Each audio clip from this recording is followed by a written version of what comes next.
My husband and I are doing a 100-day cleanse before we start trying for a kid, and this is called Baby Steps. I'm going to dive into what I eat in a day as the nutrition component. Follow paleo as much as possible, maybe a little Westernate price diet, but avoiding all processed foods, sticking to whole foods, avoiding sugar, dairy, gluten, fried foods, and opting for veggies, fruits, nuts, eggs, high quality meat, and reducing caffeine as well. I will have a matcha latte with nut milk, a homemade paleo muffin, or I will have goat yogurt or coconut yogurt with nuts and berries. I'll typically also have another chai latte later. My lunch is very much the same every single day. It is usually leftovers from the night before. So it's usually some sort of cooked veggies with protein.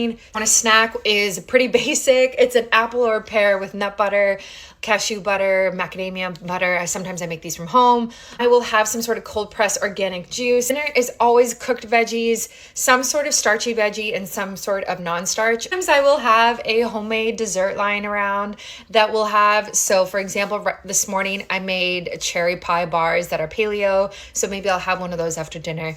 But this is kind of what it looks like. It's very whole foods based, it's very homemade based, no processed foods. We're skipping the crackers, the cookies, the cereal, all of that stuff, and we're trying to stay as close to nature as possible before we start to try to conceive. And this is exactly kind of what my husband does as well, but he eats way more than I do, so there's usually a protein smoothie added into this as well, and his portions are a lot bigger.